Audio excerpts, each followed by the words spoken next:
Do do do do do do do do. Hello everybody, welcome back to my channel. My name is Pete. If you're new, welcome. If you have already subscribed and you are a returning viewer, then welcome back.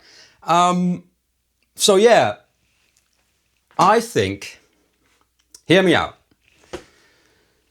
Marshall should bring this amp back, right?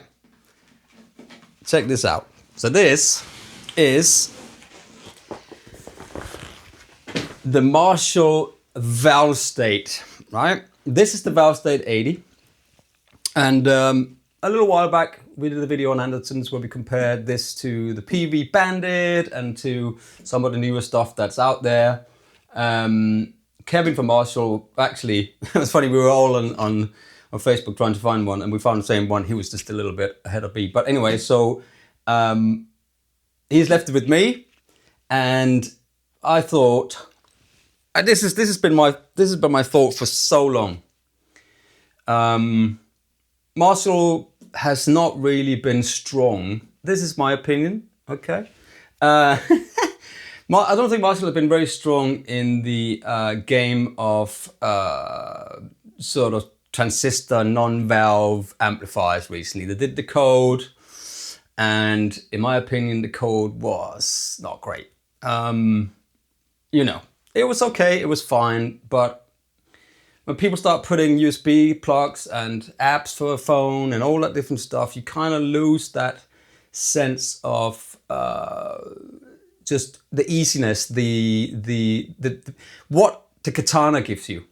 What the Katana gives you, and now we're on Gen 3 of the Katana, is just that plug-in and just play. It sounds good. You can get different sizes. You get 50, 100, you get 212s, 112, whatever. And they've really nailed that. You know, Black Star's come out with one recently. You know, you got the Line 6, you got the, you know, there are other brands out there that do them, Fender, but Marshall is not really doing one.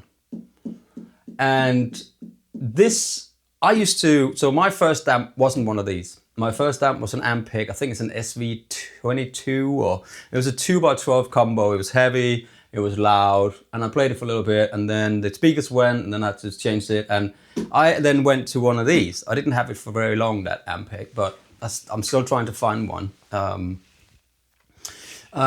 because I'm sort of on the hunt for all the gear I used to have, because that's when you get to probably when you get to my age and you go, hey, let's see what we can find out there. So I'm out on Facebook Marketplace and all those places and try to find the stuff that I used to have because it's cool.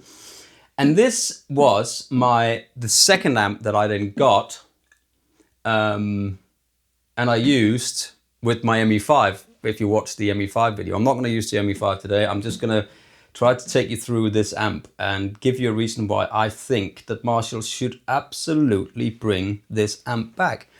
I think they should improve on some things. I mean, this is a real spring reverb in here. It's a 112, this is the 80. So, you know, it's loud, but it's got all the things that you need. You know, it's even got a line out. I mean, I'm sure there isn't any IRs on or anything, but there is a line out on it. When did the Marshall Valvestate come out? What year? Oh man, the Marshall Valvestate amps, they dropped in 1991. Total game changer for hybrid tones back then. You hunting one down? I've got one, and it's awesome. Fucking knew it. Nothing like that sweet Marshall Vox hybrid screaming through your speakers like a choir boy on meth. You mod it yet? Crank the preamp till your balls tingle? Anyway, a little bit of grok there. I was just going to check out. If you haven't tried out grok, try out grok. I know it's Elon Musk's and all that different stuff, but they've got it on hinge mode, and it's absolutely ridiculous. Anyway, so as it's a set, it came out in 1991, so that fits very well with when I got one. And when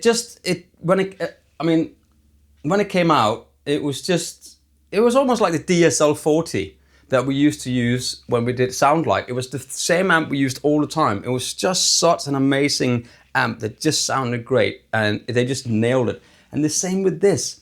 What I think they should do is they should make it slightly smaller because it's heavy, and just slightly smaller, and just update a few things on it like they've done on the Studio Series, you know, But other than that, it's just, these amps are 100 quid, 150 quid. You could find them, you could find 40, you could find 212s or whatever, you could find a head. And they're still out there and they're still going. And that's the beauty of these, like the Boss Cube from back in the day, the Cube 60 or the Guitar Cube or the Keyboard Cube or the Bass Cube. What am I Danish? They just all, they're still around. And so will the Katana be in, what is this, 1991?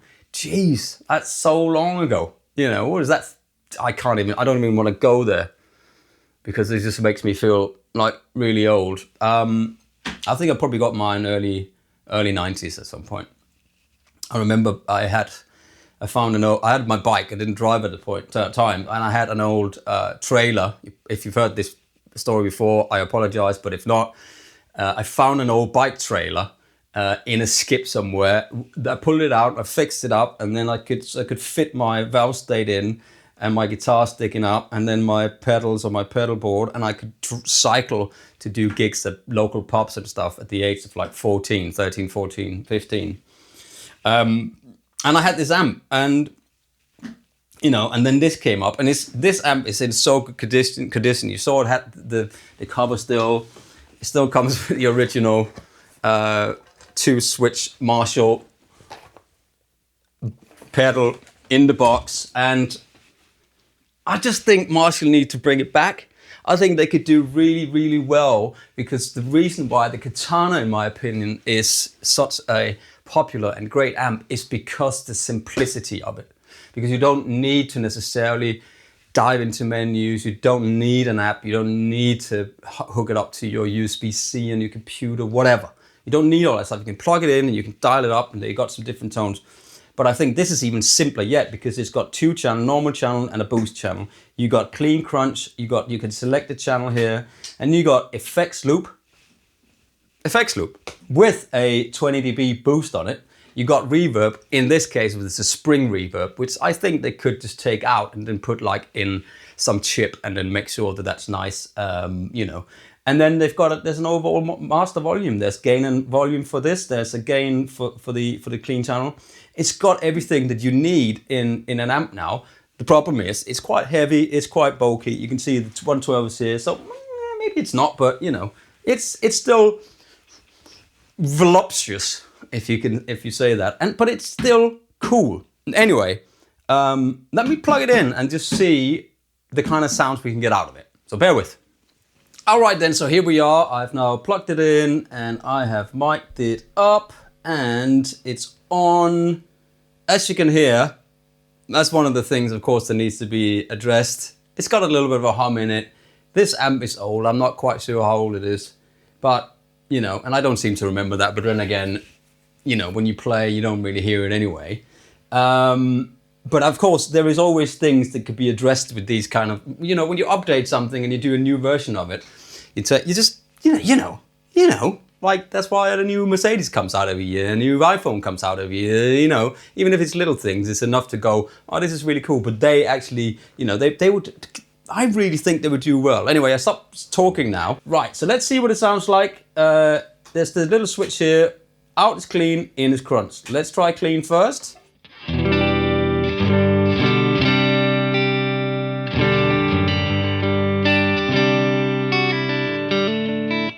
And the reverb is lovely.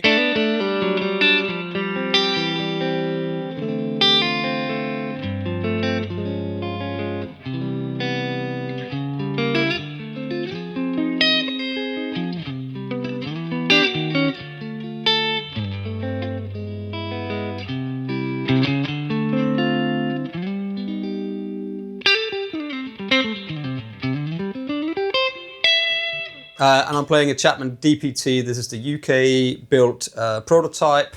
And I think there might still be a couple of these UK built ones left at Andertons if you want to check them out. Otherwise, this is the one that all of the DPT standards are built, are modeled on. The one I used in the Andertons video recently as well. At the beautiful Real World City. And if you haven't watched that video, please do. Anyway, so you can hear now everything at 12 o'clock. It's got that Marshall sound. I seem to remember I always had to put the bass up full.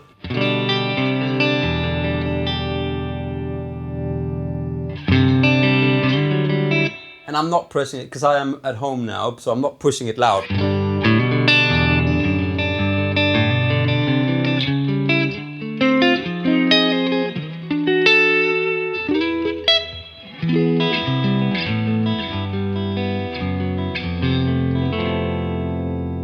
All the way up with the reverb.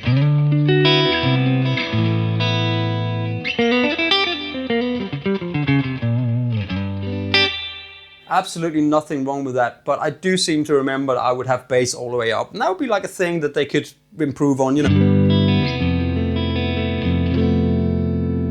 Mid-range.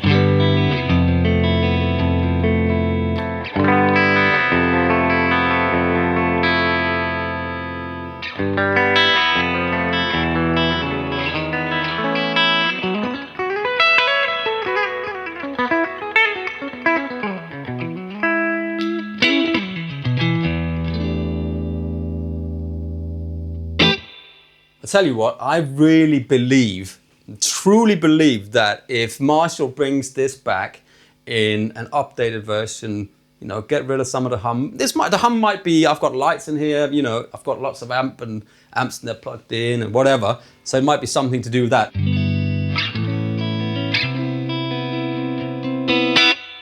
But it holds up today as an amp. If you still have one of these, there's no reason to sell it. Just keep it and play it, you know. As I said, it is a bit heavy, it is a bit bulky, but whatever, it's great.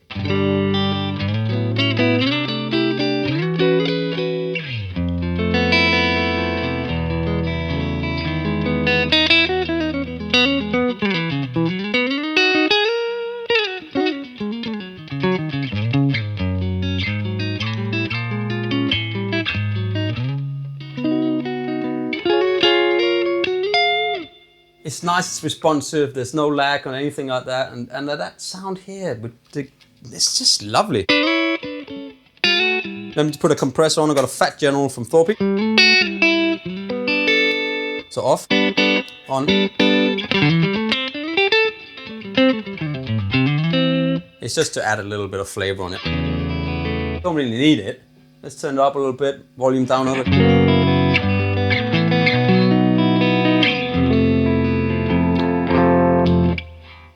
Nothing wrong with that. Let's hit on the crunch mode and go back to clean. Everything at 12 o'clock, crunch mode. Here's the clean. So what you could do is you probably gain it up a little bit and then take the volume down. Ooh. See? That's what happens when you get an old amp that hasn't been used for a long time. But hey, just a bit of stuff in there. Nothing wrong with that. It still works. Dude, listen to that.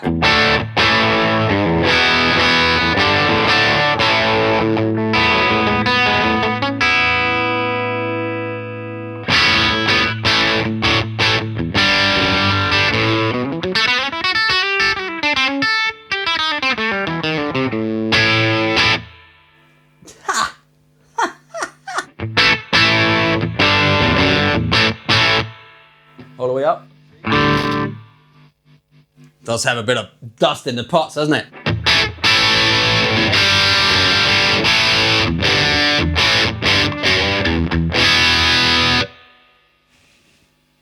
I mean, this is still normal channel, and I rest my case, man. I rest my case.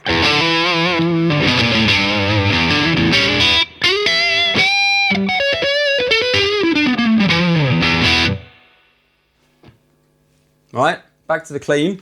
You know what's really cool about this as well? That it's got an overall volume. I know they call it volume, but it's under the master umbrella, as it were, over here. So you got master, that's where you got your reverb and your effects and your effects loop, dry, wet, whatever.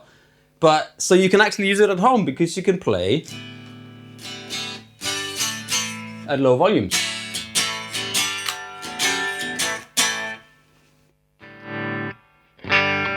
And this.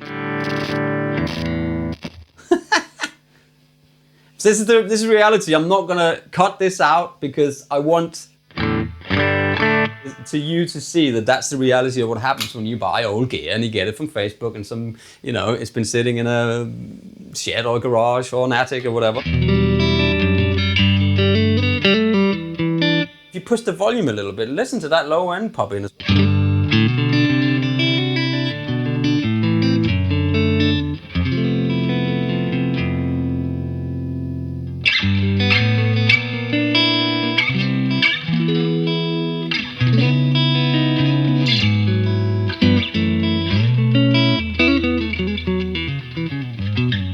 It's got that classic Marshall vibe to it, which you know, I used to use that, and then I had a JTM 800 with a 4x12 cab I used, and I had a car and it could fit it. I had an old Rover 3500 in green with the vinyl roof on and the wheel on the back, and it was a super fun car, and I could fit a 4x12 in the trunk of that car, the trunk of the boot or whatever you call it. It's the trunk in America, boot, whatever. And I used to gig that at pubs. After I had that, I bought that, and unfortunately, it just got gone. Somebody napped.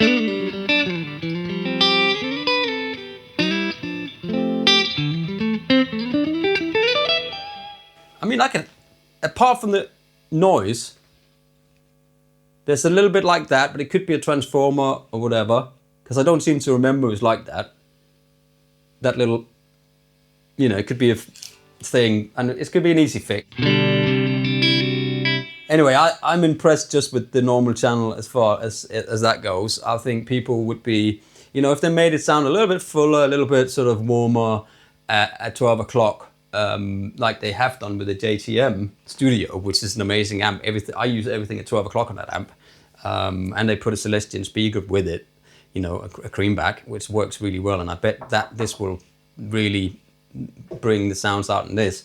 Let's go to channel 2. This always scares me a little bit. So on channel 2, you got overdrive when it's one out and overdrive one when it's in, and then you've got like the bass, middle, treble, and a contour, and then you got an overall volume, so you can bank up the gain. So I'm over on.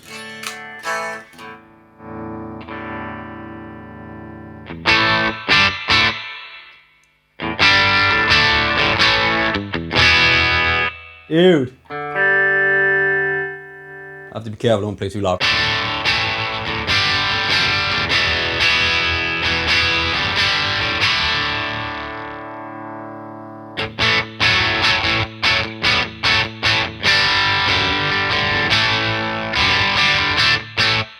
Man, and what you could do, of course, was what people used to do, and the fact is that they still use these things like this, and they're exactly the same.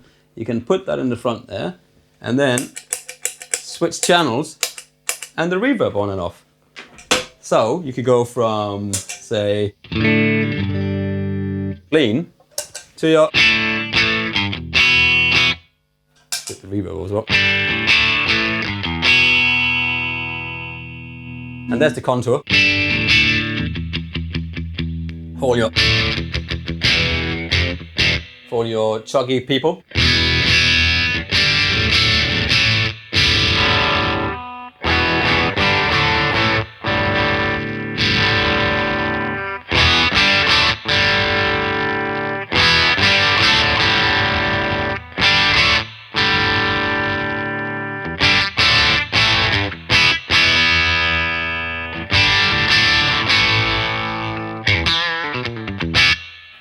Get more gain.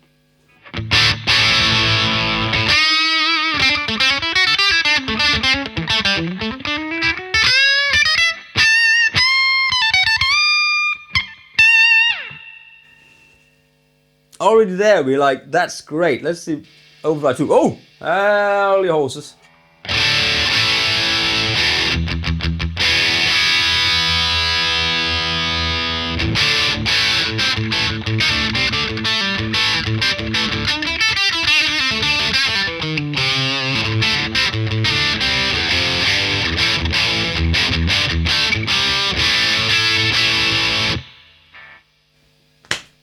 And it's got more gain, and it's got more volume. Let's see if I go back to the clean channel. Turn it down a little bit.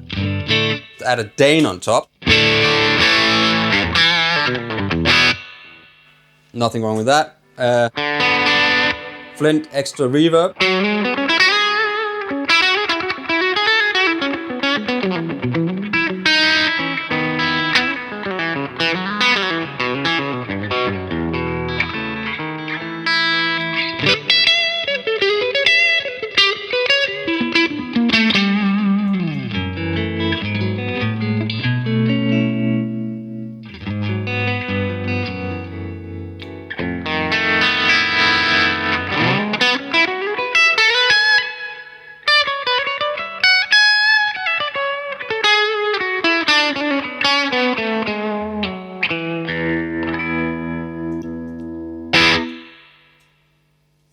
Yeah, so as I said earlier, I rest my case. I think if Marshall brought this amp back, the Valvestate range, like the Valvestate range, bring it back, do some tweaks, and Marshall, if you are thinking about it, call me. I would love to get involved tweaking some of the sounds, because I think they could do really well with this. I think it could be, I mean, they would nail it. They would absolutely kill it. I know, you know, Marshall is because they make headphones and all this other stuff, and I know a lot of people, most people probably now, have kind of forgotten about Marshall, and it's such a shame because it's an amazing heritage brand, and it's the new stuff they've done, like the Studio Series or the modded amplifiers, are incredible. There's some lovely people, and I've got so much time and respect for them and for Marshall as a brand, and I really would love to see, you know, and again, this is not a sponsored video, this is just me getting old gear and putting it out there, but I do think that they could really kill it, and I know I've said that a million times, because what else do you need from an amp like this? What else do you need? Have a little pedal board, put your effects in the effects loop, you know, what else do you want? You know, I don't want stuff to, maybe they can do the line, there's a line out on it. So they can just update the line out so you can put it into your thing, and if you could have a switch on and off, and you know, it would be killer. It would be killer if they brought it back. So that's all I really have to say, and I don't think I need to play anymore, because I think the amp has proved itself to be up there with still to this day. Yes, there's a little hum there, and yes, these pots are a little scratchy, but it is, you know, I don't know how old it is, but it is from the 90s, you know. But look at the state it's in, the valve state it's in. It's great, and it looks amazing, and it's just, it sounds good still. So, and that this will be here still be after me. I will guarantee it. I will guarantee that however many years I have, hopefully it's not 2 years, but let's say it's 40 years, 50 years, maybe not 50 years, but 40 years. I don't know, my God, time flies. But let's say this amp will still be in 20 years. I guarantee it. It'll still be here, you can still plug it in, it'll still be working. Maybe a fuse will blow, you change the fuse, boom, you're done. And if you don't keep it somewhere that is moist or damp, there's not gonna have anything happen to it. It's just gonna be great. Bring it back, Marshall, please, please bring it back. I beg you, update the things, call me. You got my number, so just give me a call and I'll happily help, and I'll R&D it, and I'll help you set it, whatever. I'll help, I'll be up for that. So anyway, that's the Marshall Valvestate. As I said, please bring it back. Please, please. If you think they should bring it back, or if you have one, or if you've had one, or whatever, please comment in the comment section below, because I would like to see what people think about this old gear. And you know, if it's actually even this long. Hey Siri, how many years ago is 1991? It was 34 years ago. Damn it, 34 years ago, right? Thank you, Siri. Crazy. So 34, you're welcome. It's 34 years old, you know, and it's still going. What more do you want? Anyway, I'm Pete. Please like and subscribe, and follow me on all the social media, Mr. Peter Honore. And then just, you know, let's have some fun. Let's be nice to each other and look after each other, and, you know, enjoy music and guitars.